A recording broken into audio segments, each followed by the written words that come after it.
கழக மாநாட்டில் பங்கேற்கக்கூடிய தொண்டர்களுக்கு வழங்குவதற்காக குடிநீர் குழாய் இணைப்புகள் செய்யப்பட்டிருந்தன. ஆனால் அந்த குழாய்களில் தற்போது வரை தண்ணீர் வரவில்லை என்பதன் காரணமாக தண்ணீருக்காக காத்திருக்கின்றார்கள் மாநாட்டு திடலிலே ஆயிரக்கணக்கான தொண்டர்கள். அதே நேரம் தொடர்ந்து வாகனங்கள் ஒன்றன் பின் ஒன்றாக அணிவகுத்து வருகின்றன.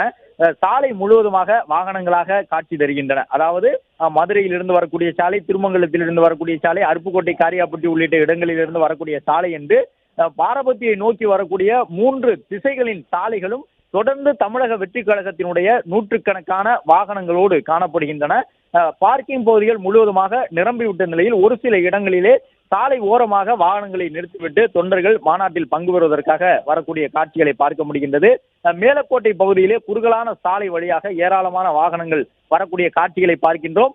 போக்குவரத்து காவலர்கள், சட்டம் ஒழுங்கு காவலர்கள் என்று ஒட்டுமொத்தமாக ஏறக்குறைய 3600 காவலர்கள் தென்மண்டல ஐஜி தலைமையிலே பாதுகாப்பு பணியிலே ஈடுபட்டிருக்கின்றார்கள். ஒரு பக்கம் மாநாட்டினுடைய திடலுக்குள் ஆயிரக்கணக்கானோர் குவிந்திருக்கக்கூடிய சூழ்நிலையில் அவர்களில் யாரேனும் இந்த புதியவர்கள் வந்திருக்கின்றார்களா என்பது உள்ளிட்ட, அதாவது கட்சியினுடைய தொண்டர்களுக்கு அப்பாற்பட்டு ஏதேனும் திருடக்கூடிய நோக்கத்தோடு வருகின்றார்களா என்பதையெல்லாம் கவனிப்பதற்காக காவல்துறையினர் பாதுகாப்பு பணியில், கண்காணிப்பு பணியில் ஈடுபட்டிருக்கின்றார்கள். அதற்கென காவல்துறை சார்பில் ஒரு கட்டுப்பாட்டு அறை அமைக்கப்பட்டிருக்கின்றது. மாநாட்டுக்கு வந்திருக்கக்கூடிய தொண்டர்கள் கூட்டத்தில் யாரேனும் ஊடுருவி இருக்கின்றார்களா என்பதை கண்காணிக்கக்கூடிய விதமாக ட்ரோன்கள் மூலமாக, சிசிடிவி காட்சிகள் மூலமாக காவல்துறையினர் தொடர்ந்து கட்டுப்பாட்டு அறையில் இருந்தவாறு மாநாட்டினுடைய ஒவ்வொரு அசைவையும் கண்காணித்தபடி உள்ளனர். பிளே ஸ்டோர் மற்றும் ஆப் ஸ்டோரில் இருந்து பாலிமர் செயலியை QR கோடு மூலம் பதிவிறக்கம் செய்யுங்கள். செய்திகளை உடனுக்குடன் பெறுங்கள்.